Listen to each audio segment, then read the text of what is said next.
Hello friends and future friends. This past Mother's Day I made a tote bag for my mom using fabrics that I've been collecting, and I mixed it up with some scraps from previous projects. I don't have an organized way of envisioning a bag yet. I like to throw pieces around and see how the combination of colors and textures work together first. I am also not a perfectionist. I'm an artist. I like funky shapes and mistakes in my work, so I will probably not go back to perfectly cut something. I like to think that each item and decision involved in the process gives the piece character.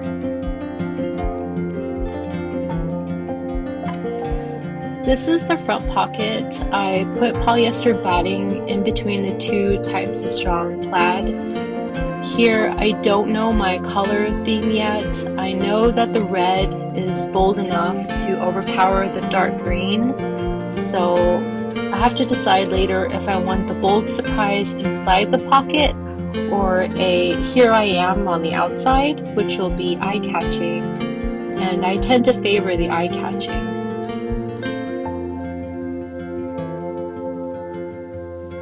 For all the quilted squares, I straight stitch the fabric squares together with the batting in the middle, and then overcast the edges together and cut off the excess fabric. Then I'll go over it again with my choice of contrasting colors to stitch over the square to create the quilted pattern look. After I'm done, I will zigzag stitch the squares together for a strong bond. And that's basically how you make a quilt.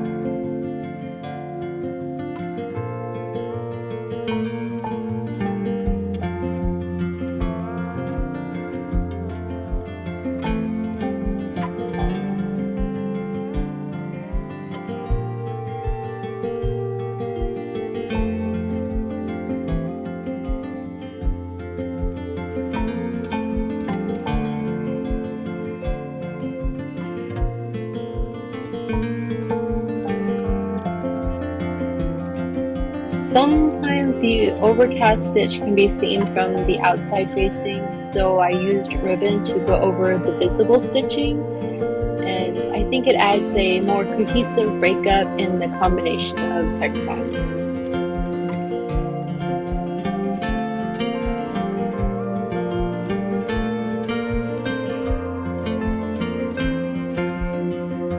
For the ruffles on the side, which is my favorite part, I cut strips of a green sateen sheet that I'll also be using for the lining. I like this type of green because it's a calming contrast to what the outside is going to look like.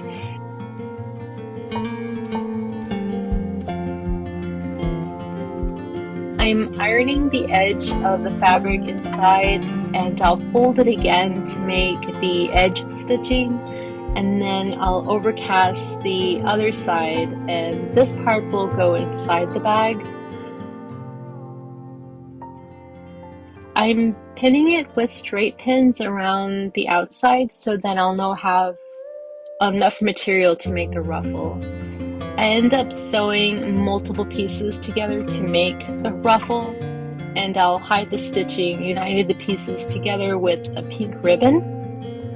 I like the break in the color. It adds a bit of a mellow pop to it.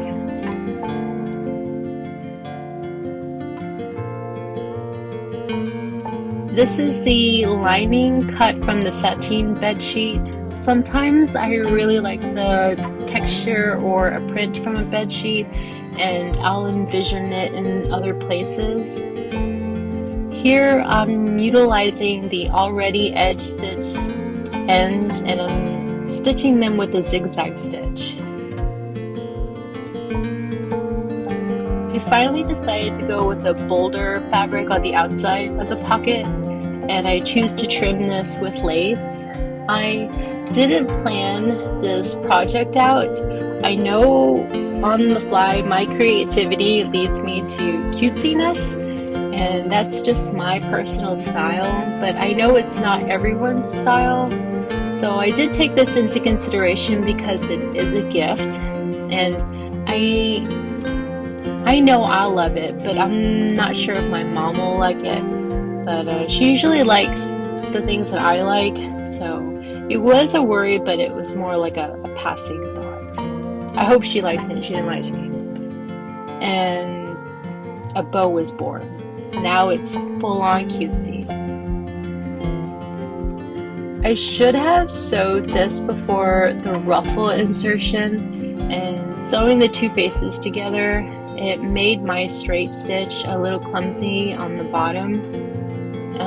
It should be a note for future reference that I need to do the straps this way too. So whenever sewing outside appendages, sew them first before you sew the two big pieces together, and it'll be a lot easier and less fighting with the bag.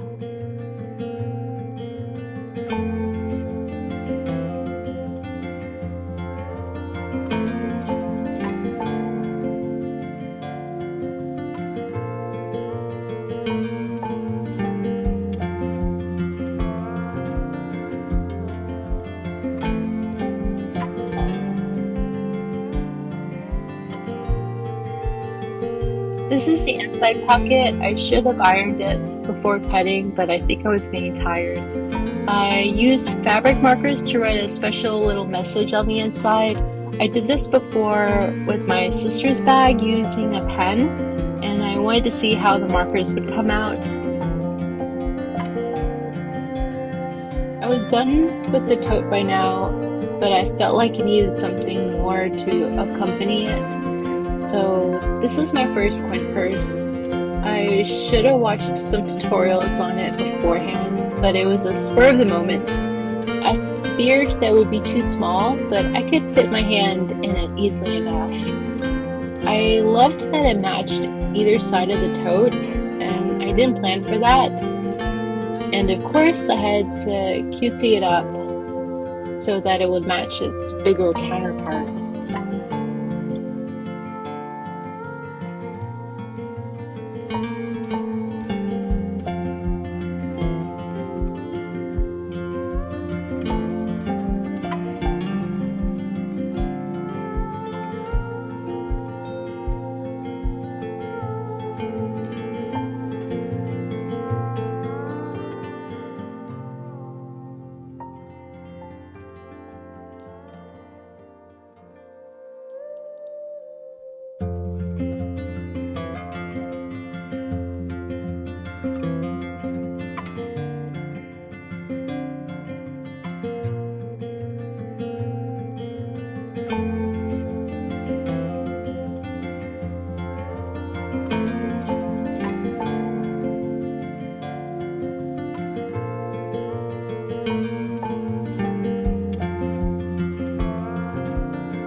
So this is what I made my mom for Mother's Day.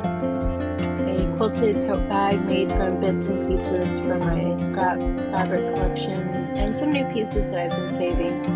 I like to collect pretty fabrics and save them until I can find the right project that they can become. Sometimes those projects don't speak to me until I have a need for them.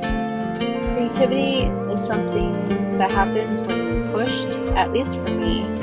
You'll be amazed at the things that you can make with the stuff that you already have. It probably just gives you better skills the more you practice. I hope to be even better each time I make a bag.